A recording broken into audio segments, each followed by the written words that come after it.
In this video, I'm going to show you how to detect and catch these spikes here on boom and crash without any indicators at all. Hi, my name is Courage and welcome to Trading with Tan. On this channel, we are dedicated to make you a better trader. So if that interests you, we create videos each and every day. So make sure to subscribe to the channel so that you won't miss any of the videos. And also don't forget to check out our Forex Mastery 1.0 course, the course that will teach you everything about Forex trading and how to become profitable. I will leave the link in the description below for you to learn more. So back to the video, I said I'm going to show you how to catch these spikes here on boom and crash without any indicators at all.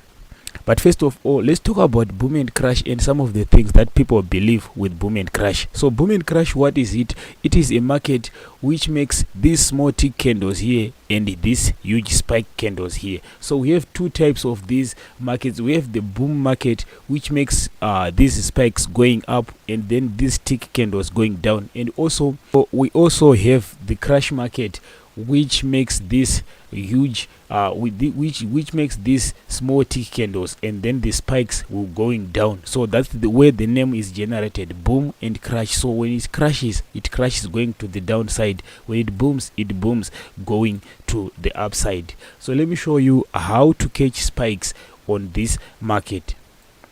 One of the biggest problems that you have as a trader here is you are going to be placing your trades thinking that if you can catch these spikes here, you can catch a lot of them, right? As you can see here, we have a lot of these small tick candles here that you can get in the market. So if you enter here, you can make a lot of money with these small tick candles. But the problem is there are a lot of these small tick candles, but each and every one of these is worth a very few amount of money, right? So if you are trading a standard lot, this is gonna be 50 cents, right? So the difference is if you are trading forex with a standard lot, it's $10 per pip, right? But on this one, it's 50 cents per each standard lot, right? So what the catch here is, most people, they will come to this market and then they will try to scalp few candles here. But if you want to scalp few candles here, if one standard lot is giving you 50 cents, right, you need like 5 standard lots for you to get like to get reasonable profits right here, right? And there's no problem with that. But the problem is if you are risking 5 lots, right? If you are risking 5 lots on this market here, and then this one huge spike like this one comes and hits up your money here, you are going to be risking more than you want to. Why? Because these huge spikes here, they don't respect your stop loss. And let me correct you there. I know you knew it doesn't respect the stop loss, but it does. But the reason why it doesn't respect the stop loss is simple.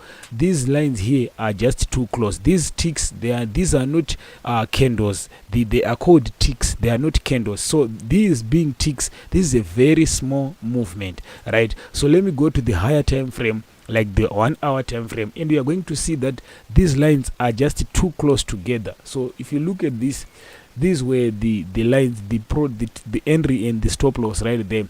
But if you go to the higher time frame, these lines are just too close together. So it doesn't make sense for you to place a trade right here and then place your stop loss at that same point, right? It doesn't work. So that's why people say this market doesn't respect stop losses. It does respect stop losses, but when you are trading on a smaller time frame, you are going to be thinking that you have a bigger stop loss. But no, this is not a bigger stop loss. It's very small on a bigger time frame, and that is why your stop loss is not being respected.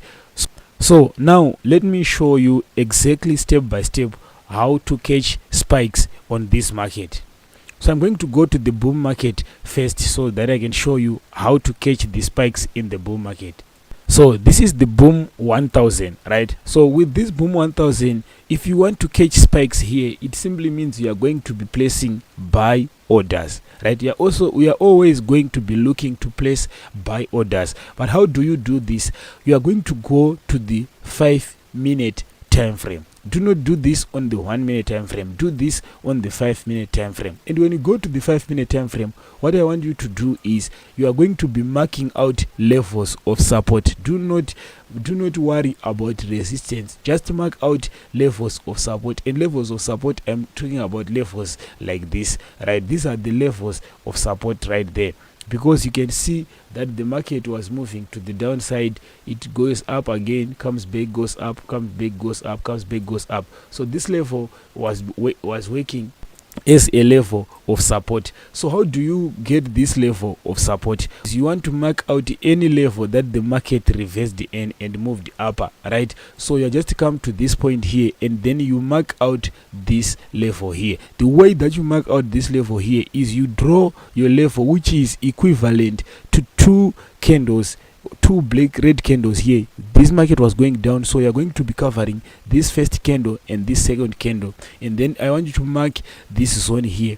You mark it out here. So when the market now comes back into that zone, when it starts coming back into that zone here, right, when the first red candle enters this zone, you start buying here. So when you buy, there is a potential of you seeing the market going against you for another 1, 2, or 3 candles before a huge spike comes, right? So if you do this, if you can see that here, you were able again to place your trades when this candle again started coming back. Okay, let me do this.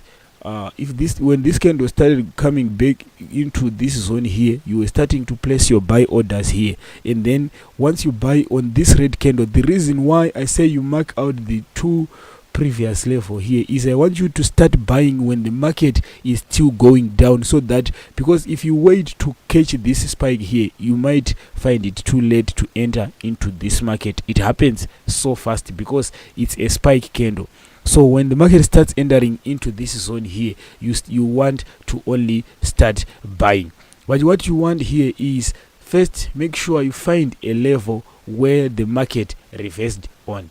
On this case here, we see the market moves down and makes a strong move here. So what do? You mark out this level, these two candles here, you mark them out, and then do this. Just do this and wait for the market. So when the market moves up here, you mark out this level and wait for the market to come back into that zone. When the market starts moving into the zone, what you want to do here is you start buying on this red candle here. When you start buying here, the market is going to go against you for like 5 to 10 minutes, and then it moves up, right? So once you do this, you put your stop loss right there. So let's say you were buying at this point right here. I'm gonna color this blue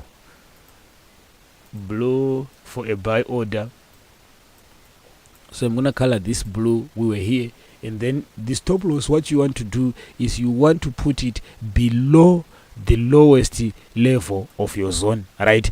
And the reason why the stop loss is going to be respected here is simply because these small candles here, they move these small tick candles here, they move in a slow manner, so they will just go ahead and hit your stop loss if you are wrong. And then if you put here, you put your take profits 1-to-1 or 1.5-to-1 risk to reward ratio. So you find out that if the market reverses, makes a spike on the 5 minute time frame like this, if the market reverses in from a zone, makes a huge spike, if you mark out that zone, there's chances that when the market comes back into that zone, it will spike again. So for the take profit, what you can do, since this is you can use this as a scalping strategy. Once you get a spike, after the spike you exit the market. So in this case, if you were entering, let's say at this point here, the market moves against you a little bit and then goes up, you would exit at this point here. You can just take one spike